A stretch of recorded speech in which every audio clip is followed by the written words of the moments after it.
श्री गुरु चरण सरोज रज निज मन मुकुर सुधारि। वरणहु रघुबर बिमल जस जो दायक फल चार। बोलिए सियावर रामचंद्र की जय। सिय राम मैं सब जग जानी करऊं प्रणाम जोर जुग पानी। आइए, आज हमारा जो जीवन है इसमें तनाव, उदासी, संघर्ष, दुख क्यों है और इसे हम कैसे मिटाएं। देखिए, कोई भी चीज जब हम समझ करके, कोई वैज्ञानिक यंत्र है, हम जब समझ लेते हैं उसको और इसके बाद उसे चलाते हैं तो वो आसानी से चलता है, और बिना समझे अगर चलाएं तो वो परिणाम नहीं होते जो होने चाहिए। उसी प्रकार से हमारा जीवन है। शास्त्रों ने, ऋषियों ने, महापुरुषों ने, तत्वदर्शियों ने, जीवन को जानने वालों ने जीवन के रहस्य को समझा और समझ करके उसे कैसे जिया जाए ये हमें विधि दी। आप देखिए, ये जो हमारा जीवन है ये कैसे चल रहा है। दो समस्याएं पहले समझ लें, फिर इसके बाद आगे बढ़ते हैं। एक तो ये है कि हमारा जीवन हमारे अनुसार नहीं चल रहा। हमको लगता है कि हम जीवन को चला रहे हैं। क्रोध हम करते हैं क्या? कोई दूसरा हमारे जीवन को चला रहा है। जिसने हमें गाली दी उसने हमारे जीवन का एक बटन दबा दिया क्रोध का। अब हम उबलने लगे। तो अब जीवन क्या हमारे हाथ में है? वो जानता है कि इनको गाली दो, क्रोध आ जाएगा। तो क्रोध जब हम जान करके करें कि कितना क्रोध करना है और कितना क्रोध हमारे लिए उपयोगी है और कितना अनुपयोगी है, तो जब हम क्रोध अपनी समझ से करें, सामने वाले के बटन दबाने पर नहीं, सामने वाले के गाली देने पर नहीं, तो जब हम क्रोध को उपयोगी समझ करके कितनी उपयोगिता इस समय है, जवाब दें कि न दें, कब दें और कब दें, तो ये निर्णय हमारे हाथ में होने चाहिए ना। किसी श्रृंगार को देखा, सौंदर्य को देखा तो उसे पाने की ललक पैदा हो गई। तो काम हमारे हाथ में है कि नहीं है? क्रोध हमारे हाथ में है कि नहीं? कि लोभ हमारे हाथ में है कि नहीं? तो ये जो वृत्तियां हैं ये हमें अंधा बना देती हैं। तो हम कहते हैं कि हम कर्म करते हैं, लेकिन हम कर्म नहीं कर रहे, हम प्रतिकर्म कर रहे हैं। तो जब तक हमारे जीवन में प्रतिकर्म होगा, प्रतिक्रिया होगी, तो हमारा जीवन तो उन लोगों के हाथ में होगा जो चला रहे हैं। किसी ने मीठे शब्द बोल दिए तो उसकी तरफ झुक गए, किसी ने कड़वे शब्द बोल दिए तो उससे द्वेष हो गया। तो जीवन पहले तो हमारे हाथ में आ जाए, प्रतिकर्म ना हो। फिर दूसरा, किस दिशा में ले जाना है, कल्याण की दिशा कौन सी हो, कैसे तय करें अपने जीवन की दिशा और दशा। लोग प्रगति की, उन्नति की बात करते हैं। प्रगति और उन्नति तो तब होगी जब हमें जीवन का लक्ष्य पता हो। पहले तो लक्ष्य की बात करिए, फिर गति की बात करिए, दिशा की बात, पहले लक्ष्य की बात हो, फिर दिशा की बात हो, फिर गति की बात हो। फिर जब गति को बढ़ाना है वो प्रगति कहलाएगी। तो लक्ष्य पता नहीं है, दिशा पता नहीं है, चल रहे हैं दूसरों के चलाने से। तो प्रगति और उन्नति, उन्नति तो है कि हम अपने जीवन को समझें और कैसे हम ऊपर ले जाएं जीवन को। तो जो उन्नति और प्रगति है, ये जो जीवन है हमारा, तो पहले हमारे हाथ में आए और फिर तय करें। इसके लिए हमारे ऋषियों ने दो ग्रंथ हमारी संस्कृति में बड़े महत्वपूर्ण है, एक रामायण, एक महाभारत। महाभारत का अर्थ क्या है? महाभारत का अर्थ ये है कि जीवन जैसा होता है, प्रतिक्रियाओं से संचालित जीवन महाभारत है। और प्रतिक्रियाओं को सही दिशा दे करके प्रतिक्रियाओं का सदुपयोग करना और उसे सही दिशा देना, ये रामायण है। एक दृष्टांत से इसको पहले समझने का प्रयास करते हैं। दुर्योधन कौन है? दुर्योधन वो है जो सत्ता,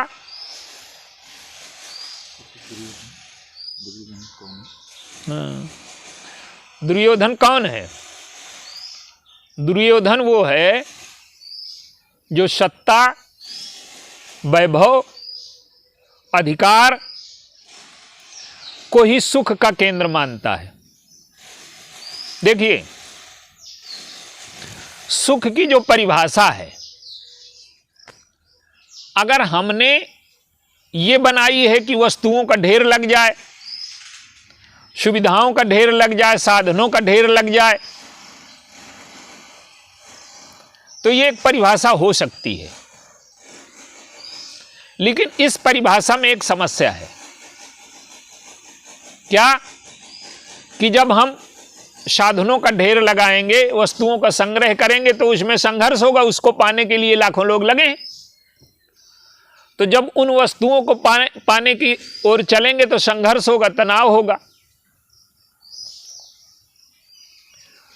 तो सुख का अगर हमने ये मार्ग चुना है तो संघर्ष, तनाव, दुख का मार्ग भी हमने चुन लिया। और एक पक्ष और है जीवन का, शांति। शांति क्या है? शांति त्याग के बिना नहीं मिल सकती आपको। आप दिन भर जो आपाधापी करते हैं, कर्म करते हैं, तो ये सुख की वस्तुएं इकट्ठा करने के लिए। और शाम को जब आप आते हैं घर में, तो सुबह आप घर से निकल करके बाजार में गए, बाजार से निकल करके और बाहर गए, फैलते रहे, दिन भर फैलाने का काम किया आपने अपने को। और रात्रि में आप समेटने का काम करते हैं। बाजार से घर में आए, घर से अपने कमरे में आए, फिर कमरे से और एकांत हुए, मन को भी बाजार से घसीटा, फिर तो आप जब कुछ नहीं होते तब शांति मिलती है। और जब कुछ आप होते हैं, कुछ वस्तुएं होती हैं, तब सुख मिलता है। तो सुख और शांति का जो संतुलन है, वो जीवन में तब होगा जब आप कुछ छोड़ना सीखें, त्याग करना सीखें, कुछ ना होना सीखें और कुछ होना सीखें, संग्रह करना सीखें, तो उससे सुख मिलेगा। तो ये दोनों पक्ष हैं जीवन में। तो दुर्योधन की प्रवृत्ति क्या है? जो दुर्योधन की परिभाषा है, वही परिभाषा मंथरा की भी है सुख की, वही परिभाषा कैकेयी की भी है। क्या? कि मंथरा कहती है कि तुम्हारे लड़के को राज्य मिलेगा तो तुम्हें सुख मिलेगा, कौशल्या के लड़के को राज्य मिलेगा तो तुम्हें क्या मिलेगा? तो कैकेयी मंथरा का जो बनाया कल्पित चित्र है, उसके प्रभाव में आ जाती हैं। और यही हमारे जीवन की कहानी है। हम एक कल्पित चित्र बना लेते हैं कि हमें ये वस्तुएं मिल जाएंगी तो प्रसन्नता मिल जाएगी, ये साधन इकट्ठे हो जाएंगे तो प्रसन्नता मिल जाएगी। लेकिन आप समझते हैं कि शांति और सुख दो विरोधी चीजें हैं। तो सुख की वस्तुएं तो मिली, पर उसके साथ संघर्ष भी मिला, तनाव मिला, दुख मिला, उदासी मिली। क्योंकि हम सुख और शांति को एक ही दिशा में पाना चाहते हैं। सुख और शांति एक दिशा में नहीं, ये इसकी दिशाएं अलग अलग हैं। तो जो दुर्योधन की प्रवृत्ति है कि शक्ति है तो दूसरों का अधिकार भी छीन लेंगे, सामर्थ्य का दुरुपयोग करेंगे। दुर्योधन क्या कहता है युद्ध में, जब महाभारत प्रारंभ होने वाला है तो वो कहता है कि ये सब नाम लेता है अपने महारथियों का और कहता है ये सब मेरे लिए मरने को तैयार हैं। उसको लगता है कि मेरे महत्वाकांक्षा की पूर्ति हो जाए और ये चाहे सब मर जाएं। आज संसार में क्या हो रहा है, आज हम दुर्योधन की प्रवृत्ति से संचालित हो रहे हैं, कैकेयी की प्रवृत्ति से संचालित हो रहे हैं, मंथरा की प्रवृत्ति से संचालित हो रहे हैं। आज आप देखिए मानवता स्वार्थ में इतनी अंधी हो गई है कि बड़ी से बड़ी घटनाएं हमें नहीं दिखाई देती। आज जो युद्ध हो रहे हैं तो आंकड़े और घटनाएं ये कहती हैं कि 7-8 लाख सैनिक मारे गए दोनों पक्षों के। हम लोगों के लिए एक मामूली सी खबर है वो। क्या किसी के हृदय में संवेदना उठती है? वो उन लोगों के लिए खबर है क्या कि जिनका पति मारा गया, जिनका पुत्र मारा गया? वो खबर नहीं है, वो उनके जीवन का तहस नहस हो जाना है। लेकिन ये दो दुर्योधनों की लड़ाई है। एक तरफ वर्चस्व एक शक्ति का है और दूसरी तरफ वो शक्ति अपने को बचाने में लगी है, और दोनों न्याय और सत्य की व्याख्या अपने अपने पक्ष में कर रहे हैं। तो न्याय, सत्य, धर्म, ये सारी व्याख्याएं आज स्वार्थ के हिसाब से हो रही हैं। लाखों लोग मारे जा रहे हैं, किसी को कोई संवेदना नहीं। तो दुर्योधन संवेदनहीन है। उसका जो मूल्य है वो अपने स्वार्थ का है, महत्वाकांक्षा का है। ये लाखों मर जाएं, मेरे लिए मरने को तैयार हैं। और अर्जुन की प्रवृत्ति देखिए, वो कहता है मुझको चाहे मार डालें, मैं युद्ध न करूंगा।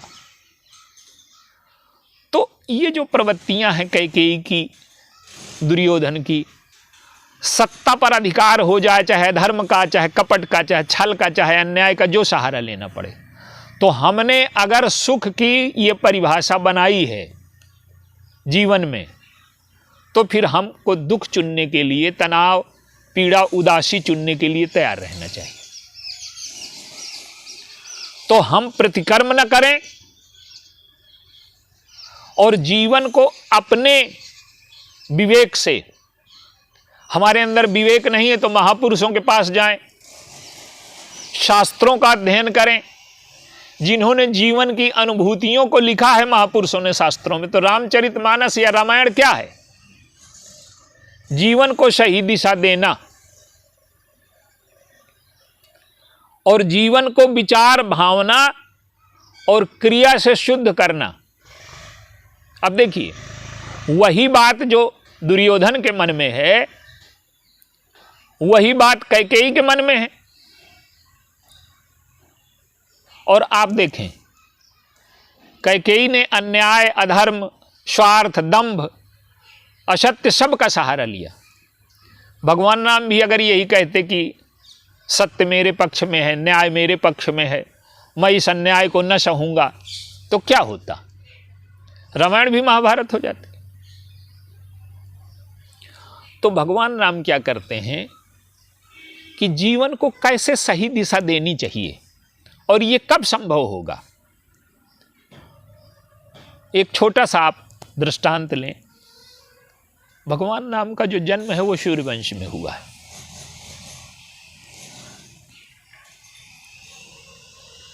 कौशल्याम्बा कहती हैं कि अंत ही उचित नपहि बनबासु, अभय बिलोक ही हो या हराशु। ये तुम्हारे वंश में सभी तपस्वी होते रहे हैं, लेकिन तुम्हारी अवस्था तपस्या करने की नहीं है। तुम्हारी अवस्था देख करके मुझे बड़ा दुख होता है। जो भोगों को भोगने की अवस्था है, तुम्हारा भी विवाह हुआ है, तुम तपस्या के लिए, कष्ट के लिए जंगल जा रहे हो। अवस्था देख करके मुझे कष्ट होता है। लेकिन आप जीवन को उठा करके देखिए, जीवन क्या है? तपना सबको पड़ता है। समाज क्या करता है कि कुछ लोग जो भी प्रकाशवान है जीवन में, उसमें ऊष्मा होगी तभी प्रकाश होगा। तो जिन्होंने अपने जीवन को तपाया, जलाया, तपस्या की, सामान्य व्यक्ति तो क्या करता है कि जब आग जलती होती है तो वो तापने पहुंच जाता है। स्वतंत्रता संग्राम सेनानियों ने अपने जीवन को जो होम करके आहुति दी, महापुरुष हमेशा स्वयं को जला करके दूसरों के जीवन में प्रकाश करते हैं, दूसरों के जीवन में उजाला भरते हैं। अब स्वयं को जलाना क्या है? जो महत्वाकांक्षाएं हैं, जो अनुचित विचार हैं, जो लोभ है, जो ईर्ष्या है, जो दंभ है, तो जीवन की दुष्प्रवृत्तियों को जला देना, जो अनावश्यक रूप से हमारे जीवन में अधिकार किए बैठी हैं। तो जब हमारा जीवन प्रतिकर्म से नहीं संचालित होता और हमें लगता है कि हम जीवन चला रहे हैं, हम जीवन चला नहीं रहे, प्रवृत्तियां हमें संचालित कर रही हैं। तो रामायण महाभारत क्या है? प्रतिक्रिया, संघर्ष। किसी ने हमारा अपमान किया, हम बदला लेंगे, दोनों बदला की तैयारी में लगे हैं। तो पूरा जीवन संघर्ष में, प्रतिक्रिया में, और जलना देखिए। जो समय मिला है, जो जीवन मिला है, वो तो समाप्त होगा। तो महाभारत की तरह हम चाहे स्वयं को जला लें और समाज को जला लें। और आज व्यक्ति क्या कर रहा है? उसकी अधिकांश बुद्धिमत्ता स्वयं को जलाने में है। भर्तृहरि कहते हैं कि भोगा न भुगता भय में वो भुगता। हमको लगता है कि हम भोगों को भोग लेंगे, भोगों ने हमें भोग लिया। तो भगवान राम क्या करते हैं कि प्रतिक्रियाओं को सही दिशा देते हैं, और उन्होंने अपने को जलाया। जलाने का अर्थ क्या है? कि उन्होंने आहुति दे दी जीवन की। पिता के वचन को सत्य सिद्ध करने के लिए तपस्या करना, 14 वर्ष की तपस्या की। कैकेयी जो अन्याय कर रही है उसका प्रतिकार नहीं करते। बस एक सूत्र आप जीवन में लीजिए, कैकेयी के जीवन में स्वार्थ है, कुटिलता है। तो स्वार्थ का उत्तर अगर हम स्वार्थ से देंगे, समाज में क्या होता है? समाज में स्वार्थ का उत्तर स्वार्थ और कुटिलता का उत्तर कुटिलता। और ये जब दोनों पक्ष यही करते हैं, यही महाभारत है। महाभारत में सारे योद्धा अन्याय से मारे जाते हैं। कोई निर्णय नहीं कर सकता कि किस पक्ष से अधिक अन्याय हुआ। तो भगवान उनके पक्ष में है तो वो जीत गए। तो जब स्वार्थ का उत्तर स्वार्थ और कुटिलता का उत्तर कुटिलता होती है तो जीते चाहे कोई। स्वार्थ अगर इधर का जीत गया तो भी स्वार्थ जीता, और उधर की कुटिलता जीत गई तो भी कुटिलता ही जीती।